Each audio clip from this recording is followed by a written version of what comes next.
Hello, my dear friends. If you enjoy this story, please consider giving it a like and subscribing to the channel. Thank you for your support, and now let's begin. I remember that taste of someone else's lips so vividly, as if it happened just a minute ago. Not his lips. The music thundered somewhere behind my back, someone was laughing too loudly, and I stood there looking straight into his eyes, kissing another. And for the first time in a long time, I wasn't afraid. But to understand how I ended up there, we need to go back a few months. To the shopping center, where it smelled of cinnamon from the coffee shop on the second floor and where I least expected to meet a ghost from my school life. My name is Irina, I'm 35, and that evening I just wanted to buy new sneakers. A divorce from a 5-year relationship, although officially we weren't married, just lived together, left behind a strange emptiness in which even shopping felt like therapy. Ira? Is that really you? The voice seemed vaguely familiar, but I didn't recognize the face right away. Tall, in a dark jacket, with light stubble and the look of a person who clearly didn't expect to meet me.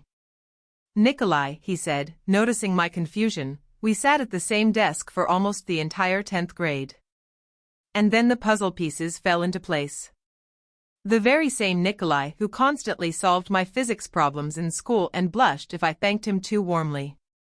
Back then he was a skinny, awkward boy in big glasses.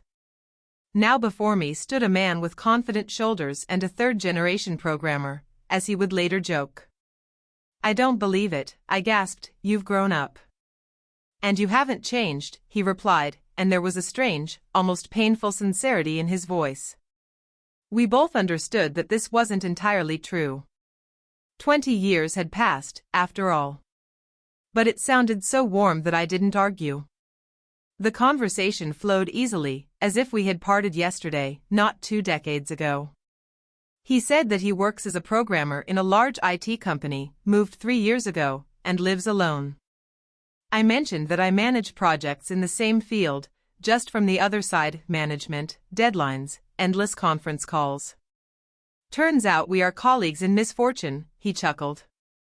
When he suggested grabbing a coffee, I hesitated at first.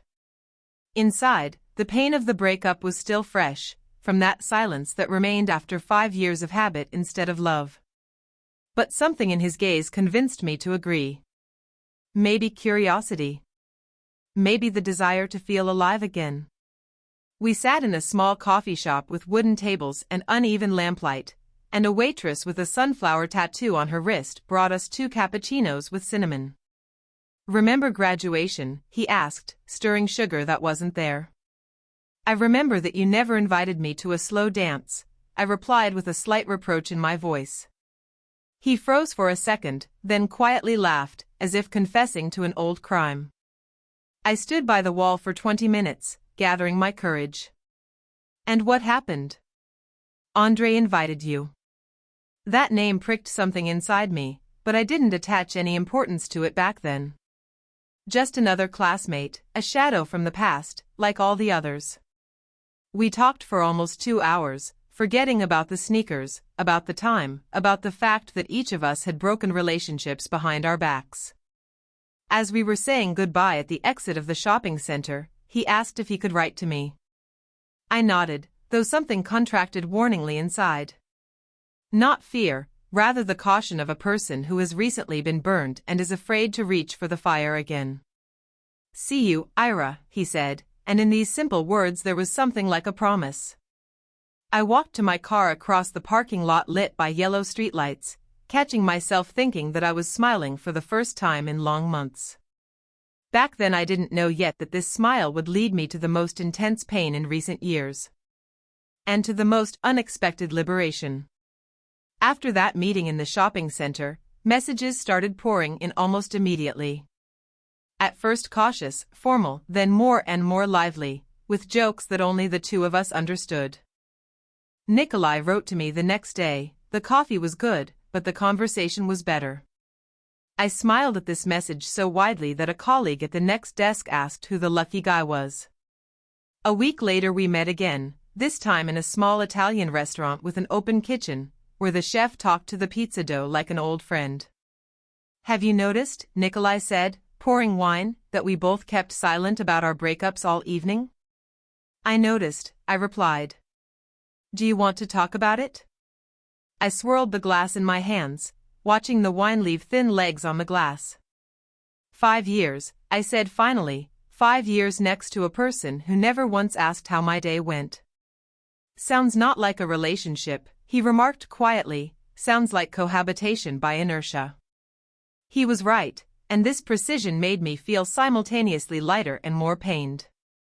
There was no respect, no conversations, not even simple warmth, only sex, which over time turned into an obligation, a need to close a gestalt before going to sleep.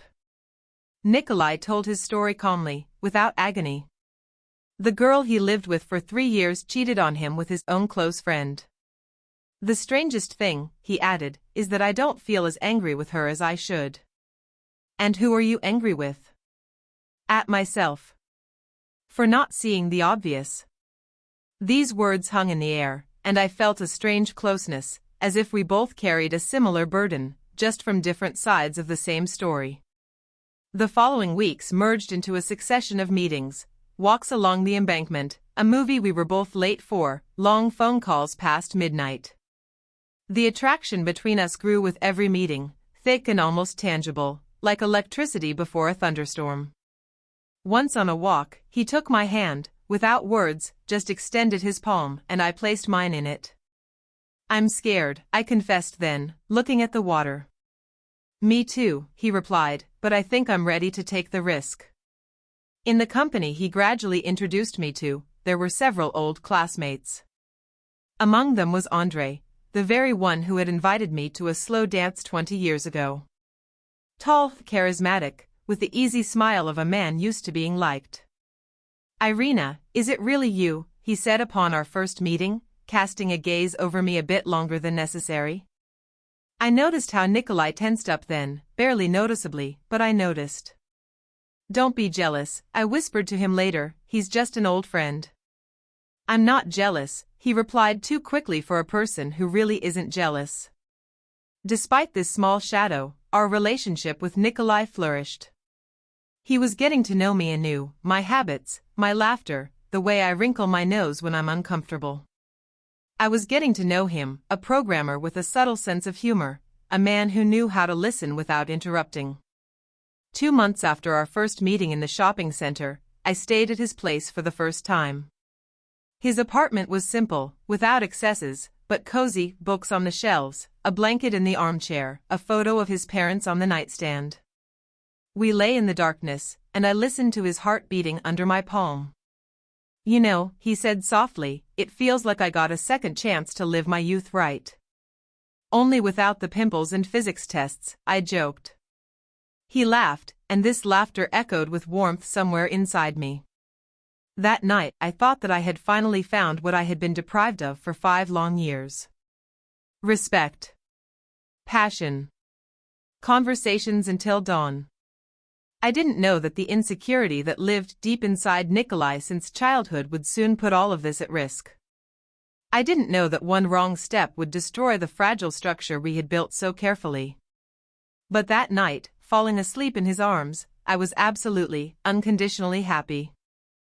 3 months later, I could no longer imagine my weekends without Nikolai.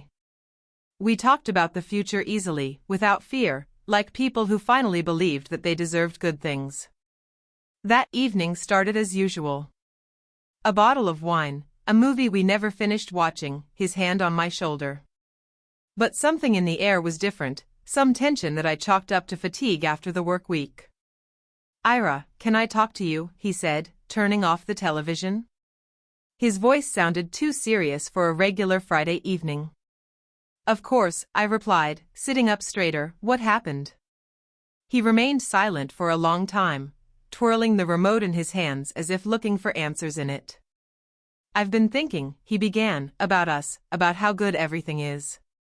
And that's a bad thing? I asked with a slight smile, not yet understanding where he was heading. No, just, sometimes it seems to me that it's too much for me alone. I frowned, not catching the meaning. What do you mean? He took a deep breath, like a person before jumping into cold water. I thought maybe we should try something new. The three of us. With Andrey. The silence that hung after these words was deafening. I looked at him, expecting it to be a joke, expecting him to laugh right now and say gotcha. But he wasn't laughing. Are you serious? I said slowly, stating rather than asking. Ira, listen, I just thought that it could. How could you? I interrupted, and my voice trembled, though I tried my best to sound calm. I didn't want to offend you. I thought, can you really not believe that I truly want to be only with you? These words burst out of me with such force that he recoiled as if he had received a slap. I thought everything was good between us, I continued, feeling my voice treacherously breaking, in everything. Absolutely everything. It is, he tried to object, that's exactly why I thought what? That I don't have enough of you? He fell silent, and in this silence there was more truth than in any of his words. It's not about you, he said finally in a quiet voice, it's about me. I don't believe that I can be enough. Then, for the first time, the name that explained everything was spoken. Andrey told me, he added almost in a whisper, that he has been in love with you since school. And I thought, maybe if I propose it myself, it won't be a betrayal. This detail hit me harder than the idea itself. It turned out that he didn't just doubt us, he used someone else's feelings as a bargaining chip, without asking anyone. Do you even realize what you just said? I uttered, rising from the sofa. My hands shook as I searched for my bag among the pillows. Ira, wait, please. I thought that I had finally met a person who sees me, and doesn't use me, I said, stopping at the door. Turns out I was mistaken again. He tried to stand up, but his legs seemed to refuse to serve him. I'll fix everything, he said almost inaudibly. Some things cannot be fixed, Nikolai. They can only be left undone. I walked out, slamming the door harder than I intended, and the whole way to the car tears flowed down my cheeks, and I didn't even try to wipe them. In the car, I sat for a long time without turning on the ignition, feeling something collapsing inside for the second time this year. Only this time it hurt more, because I had managed to believe. The following days merged into a gray, viscous mass through which I waded with difficulty. My friend Oksana let me into her apartment without asking unnecessary questions, just brewed tea and sat nearby. You'll tell me when you're ready, she said, and I was grateful for this silence without pressure. On the third day I finally spoke, and the words poured out in a torrent, about the proposal, about Andrey, about the feeling that I had been turned into an object again, rather than a person. You know what's worst of all, I said, looking into the cup of cooling tea, I actually believed that this time would be different. Maybe it is different, Oksana noted cautiously, people make mistakes, especially those who were once betrayed themselves. That's no excuse. I'm not excusing it. Just, try to understand the motive before passing judgment. I snorted, but somewhere deep inside, my friend's words stuck like a splinter. The phone vibrated almost hourly, messages from Nikolai, at first short apologies, then long letters in which he tried to explain the unexplainable. I was a fool, he wrote, I measured your love by the fear of losing it. I didn't reply for a week, although I read every message several times, looking in the lines either for confirmation of his guilt or for a reason to forgive. On the fifth day he arrived at Oksana's apartment, standing by the entrance with a bouquet of wildflowers, clearly bought in a hurry near the subway. I watched him from the window, not daring to go down. Go, talk to him, Oksana nudged me, if only for your own peace of mind. I went down, crossing my arms over my chest, as if it could protect me from new pain. Ira, I'm not asking you to forgive me right now, he began, holding out the flowers, which I didn't take, I just want you to know that I'm sorry. Sorry for what exactly? For proposing it? Or that I found out that this was an acceptable idea for you? He lowered his head, and for the first time I saw in him not a confident programmer, but that awkward boy from the 10th grade who was afraid to invite me to a dance. I thought that if I proposed it myself, I would remain somehow honest, he said, instead of cheating like she did. That doesn't make you honest, Nikolai. That makes you a coward who shifts the choice onto others. The words sounded harsh, but at that moment I didn't regret their sharpness. He nodded, accepting the blow, making no further attempts to justify himself. I need time, I said more quietly, and I need you to understand, it's not about Andrey. It's about the fact that you didn't believe in me. In parallel, as I learned later from mutual acquaintances, Andrey was having his own internal turmoil. He confessed to one of his friends that his feeling for her, for me, had stretched since school years, hidden under a mask of light flirting. I shouldn't have agreed to even talk about this, he said then, according to that friend, but some part of me wanted it too much to refuse right away. This truth, when it reached me, added another layer to an already tangled knot. It turned out that a web of others' insecurities, old feelings, and unresolved fears was being woven around me, and I found myself right in the center without suspecting it. That night, lying in Oksana's guest room, I looked at the ceiling and thought that, maybe for the first time in my life, I needed to stop being the one chosen by others. Maybe it was time to choose for myself. 2 weeks after our breakup, Nikolai wrote that he wanted to meet one time, without pressure, just to talk. I agreed, choosing a park near my house, neutral territory where the trees and benches held no shared memories. When I arrived, the sky was already frowning, heavy clouds hanging over the alley, portending rain. Nikolai was waiting on a bench, in the same dark jacket in which I first recognized him in the shopping center. "Thanks for coming," he said, standing up.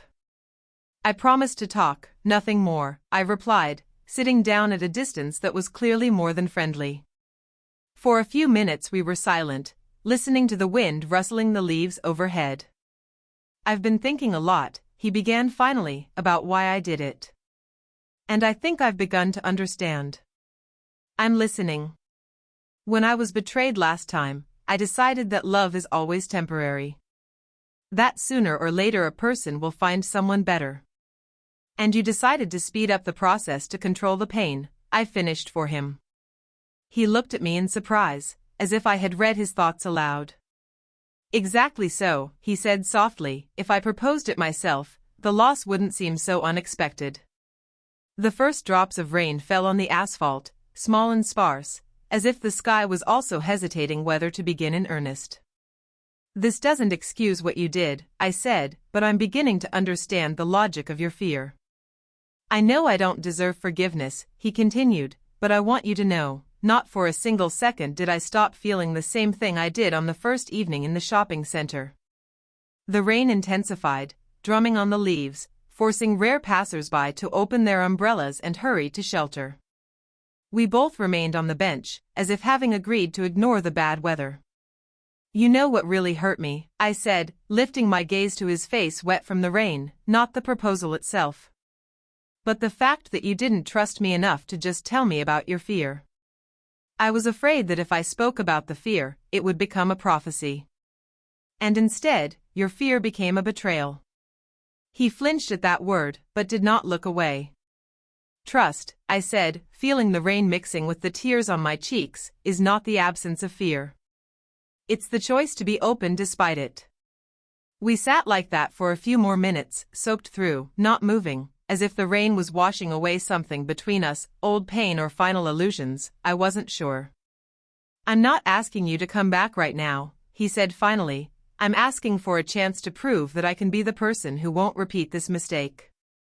I didn't answer right away, allowing the words to hang between us along with the raindrops. "There's a party at Oksana's in a week," I said instead of an answer, "the whole company will gather. Andrey will be there too." Nikolai tensed at that name, but nodded. "I'll come," he said, "if you don't mind." "Come," I replied, rising from the bench, "we'll see what this meeting shows." Leaving, I felt a strange mixture of relief and anxiety, as if the conversation in the rain had clarified something but resolved nothing conclusively. I didn't know then that it was at that party that everything would finally fall into place, not the way any of us expected. Oksana's loft was buzzing with music and voices when I entered, shaking a light spring raincoat off my shoulders. strings of warm light stretched along the brick walls, and somewhere in the corner someone was pouring cocktails into glasses without any visible system of proportions. Nikolai noticed me almost immediately, but kept his distance, just as we had agreed, without pressure, without expectations. Andrey approached first, with 2 glasses of wine, one of which he extended to me with a confident smile. "Glad you came," he said, and in his voice sounded the same warmth as during our first meeting after school. "I heard you had a long talk with Nikolai," I remarked, watching his reaction. He hesitated a bit before answering, as if weighing how honest he should be.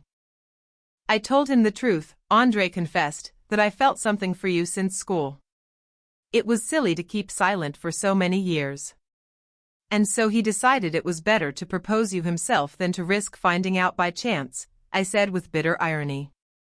"I don't excuse his action," Andrey quickly added, "but in part one understand his panic." We stood by the window, watching the city shimmer with lights behind the glass, and I caught myself thinking that for the first time in a long time, I felt not like an object of others' fears, but like a person who decides for herself what to do next. "You know," I said softly, "I'm tired of being a prize that someone is afraid to lose and therefore tries to control." "And what do you want?" Andrey asked, his gaze becoming more serious, without the usual lightness. I looked across the room at Nikolai, who stood by the bar counter, clearly trying not to look in our direction, though he was doing a poor job of it. Something inside me tightened, not from pain, but from the clarity that comes only at the moment of a final decision. "I want to choose for myself," I replied, for the first time in my life, without someone else's fear behind my shoulders. Andrey nodded, as if he understood more than I had said aloud. At that moment Nikolai, unable to hold back, headed toward us across the room, his face expressing a mixture of hope and anxiety.